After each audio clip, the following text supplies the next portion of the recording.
Welcome to the 2025 Dialogue, a masterclass series by the HR Association of India. I am Neha Jagnani, and today we are diving into training and development for business impact, where learning isn't just about skill building, it's about driving real change. From fostering high performance culture to aligning the training with business strategy, we'll explore how organizations can turn learning into a competitive advantage. And to guide us through this conversation, we have someone who doesn't just train, she transforms. With 32 years of experience, she's a force of nature in the world of learning and development. A TEDx speaker, a certified coach, and EQ assessor, she blends science with storytelling, data with human connection, and strategy with soul. Whether she's mentoring professionals, coaching breast cancer warriors, or shaping leadership mindsets, she does it with boundless energy and unwavering passion for impact. A three-time national awardee and Mrs. India International Classic 2023, she inspired audiences across the armed forces, PSUs, and global leadership forums. Beyond the training room, she finds joy in mandala art, storytelling, and cheering for her sports enthusiast daughter at HEC Paris. Join me in welcoming the powerhouse of positivity, Dr. Anjana Vinod. Dr. Anjana, thank you so much for joining us today. It's a pleasure having you. Thank you so much. And when you were introducing myself, I was just wondering, really? Have I done so much? But thank you so much for reiterating that. Yes, I think what I'm doing does make a lot of sense and it is creating some kind of an impact.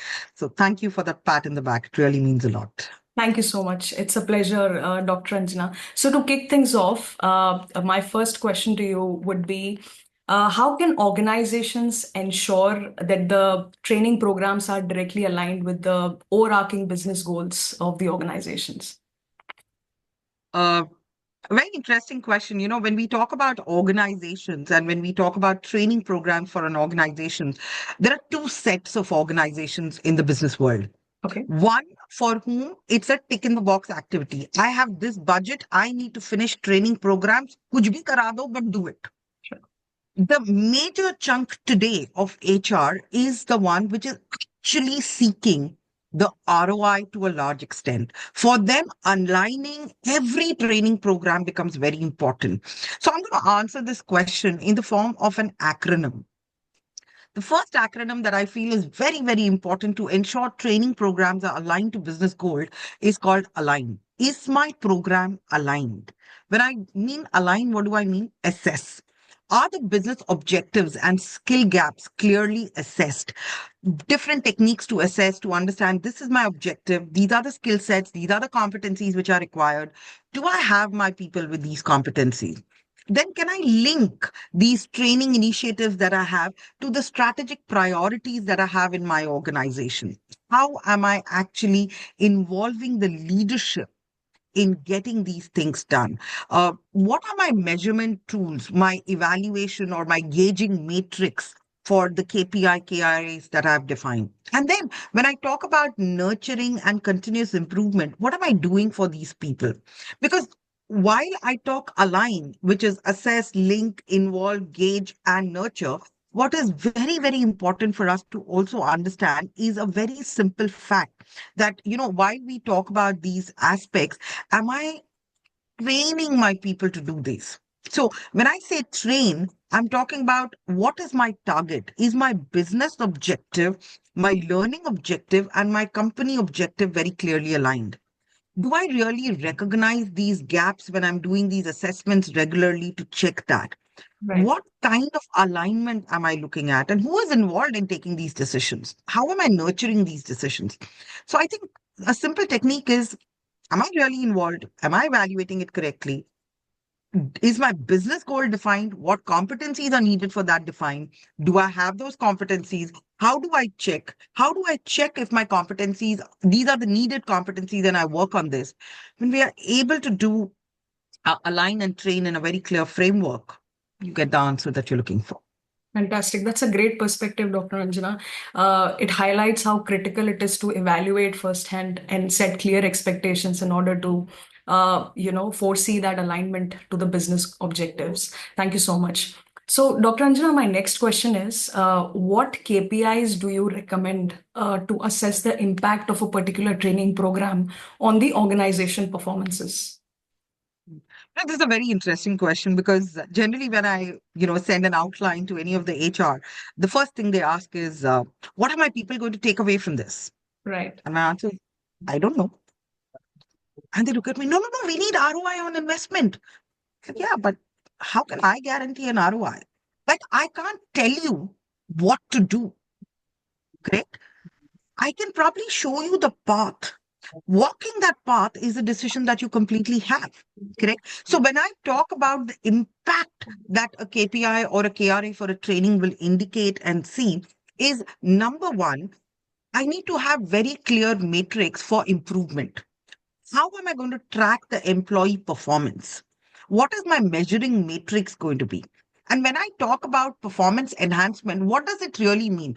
Does that mean error reduction? Does that mean faster onboarding? So, what is my measurement of when I say performance? How am I applying all these in the real world scenario? And whether customer and business outcomes are the same. How am I linking customer satisfaction to business outcomes? Because end of the day, that is what is going to matter. So if I have to talk about training ROI, I would simply say training ROI is all about the cost effectiveness of retention. A trainer will come and train and go. Unless it's a long journey where your trainer is constantly intervening and having coaching sessions. But having a partnership with your leader who's going to say, okay, you know what, my person is trained in this, and you need to give him opportunities. You need to check what is the impact of the training, how is he utilizing it. Number two, also, in my KPI, KRA, do I have a matrix on improved skills? What is the learning outcomes that I'm looking at? Am I rating these outcomes? What are my engagement levels? I learned making PPTs. Is my PPT becoming any different? Or am I still doing the same thing that I did? What is the net business impact that I'm going to create? If I'm going to put all these parameters into context, I would really know what the output is. So, to answer it in one line, how can my KPI, KRA, or what KPI, KRA needs to be designed? Number one, it has to be interlinked. So, it's not only my KPI, KRA. Let's assume Anjana reports to Neha. Even Neha's KPI, KRA should have improvement plans for your people. Am I tracking it at that level? Because only when I do that can I see the overall organizational result per se. Fantastic. That's very well articulated, Dr. Anjana. Thank you so much. So, my next question to you is, what common obstacles do you see organizations facing when they're implementing a new training program, and how can they overcome those obstacles? So, one of the biggest obstacle is we all know change is inevitable, but that's something that we all resist the most. So I'm going to use resist to help you understand this. So number one is resistance to change. If I do something and it becomes really effective, then everybody has to implement. But what if it doesn't? What if I try to do something and it doesn't work? So number one obstacle is the resistance to change that people work with. Also, there are a lot of engagement issues that we talk about. Training pedagogy that is being used by the trainers. Some trainers are like, I'm a teacher, you're a student, listen.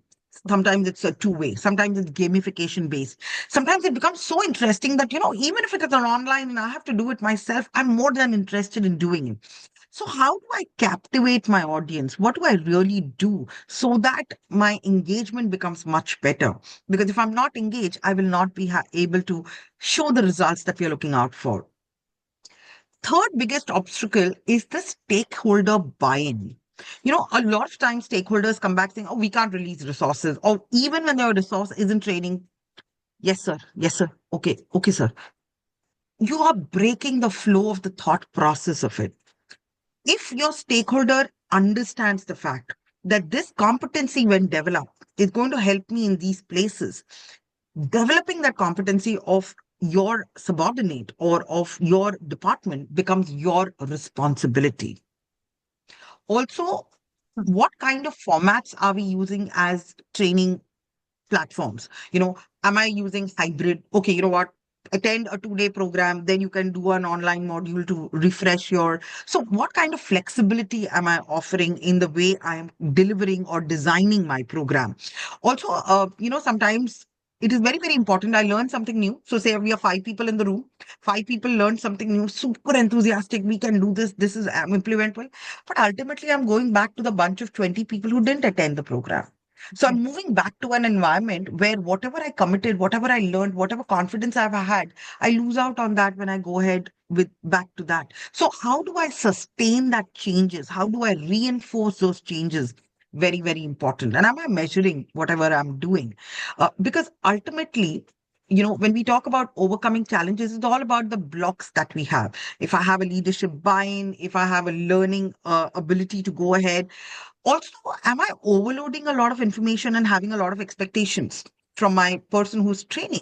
Then again, there is an obstacle where the person will not work. Last but not the least, which I feel is the most important, is as organizations, are we having a culture of learning? When you have a culture where everybody's learning something new, today I learned this thing new, today I'm invested in this, or your monthly, discussion with your manager says, okay, this is what I've learned this month, and this is what I'm looking for an opportunity to apply. You are creating that culture, and these kind of obstacles do not become obstacles, but they turn into opportunities for people to take it ahead. Right. Thank you so much. I just have one follow-up question, Dr. Anjana. So I hear resistant to change is one obstacle, engagement, setting up the clear competency matrix that, I have to get better at this particular thing. Then, of course, the factor where there has to be ample participation to be able to create that environment. Excuse me. So any tips, any quick tips for organizations to overcome these obstacles? Where they can create an ecosystem of learning, so to say. I would say, you know what, for any business challenge, one of the key things is how do I solve a problem? And that solve itself is saying it all. Where, I very clearly talk about, am I really spotting the correct challenge? So is it a stakeholder challenge? Is it a learning challenge? What challenge am I actually seeing? So am I doing proper analysis to learn so that I can spot exactly where the challenge is?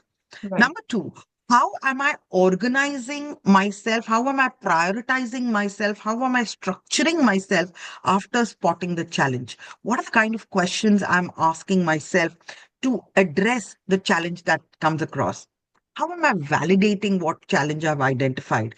And then once I've validated, I've spotted, I've organized, I've learned, then am I going ahead and evaluating it and seeing the consequences of these challenges?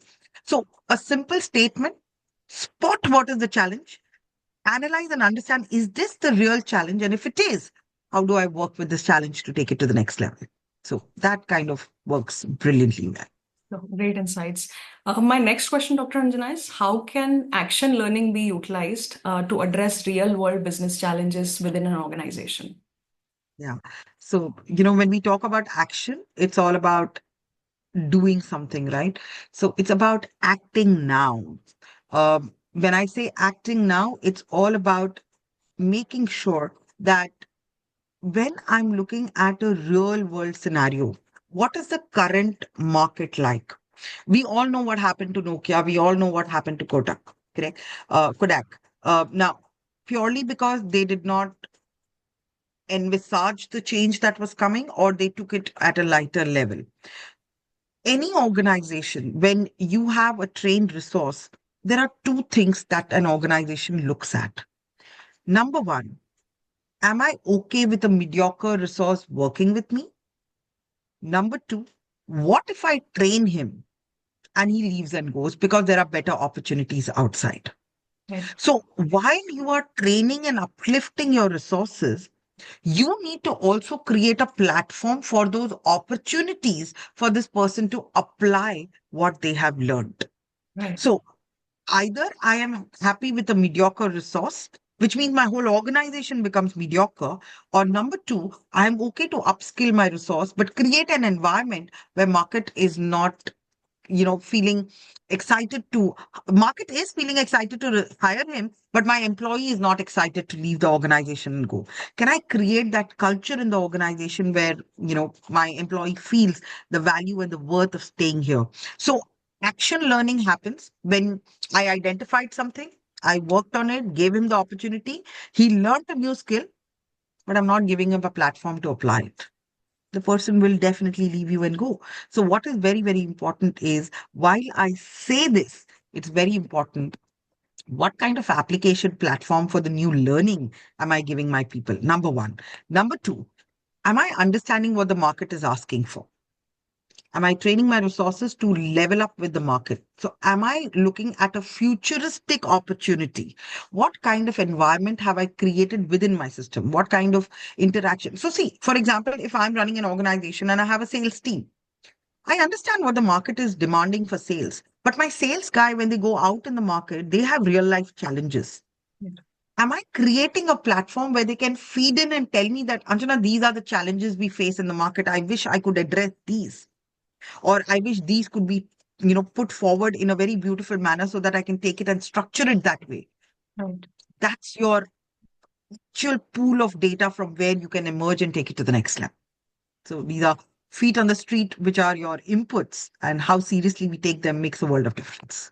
Absolutely. Thank you so much. So this brings us to the last question for the day, Dr. Anjana, which is what approaches can organizations adopt to ensure that the benefits of a training programs they can sustain over time?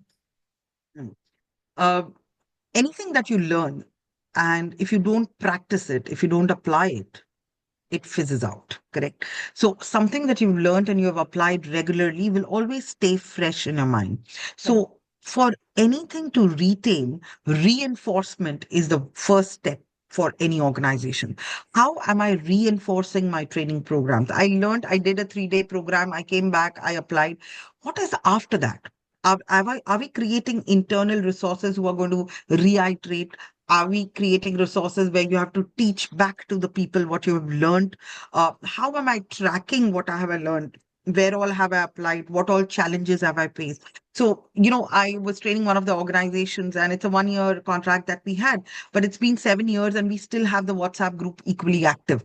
Anybody who does and tries something new puts it on the group saying, I tried this, it worked brilliantly well. There was somebody who put it on the group saying, oh, I tried this, but somehow I just was not able to do it. And immediately somebody replied, oh, you know what? The problem you're facing, I faced it too. And this is how I did it so I could get a better answer.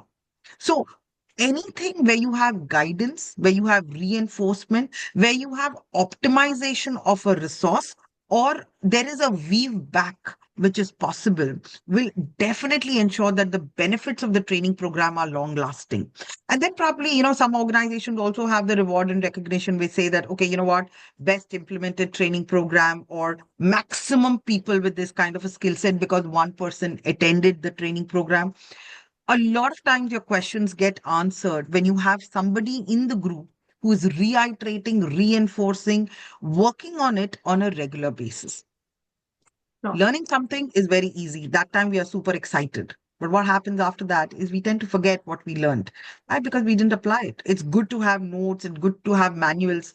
End of the year, earn some money giving it in Raddi. But the truth is, how many of us go back to that book? So I think any training program, if you have a action learning plan at the end of the program, which is not digital, very, very important, handwritten, submitted to HR.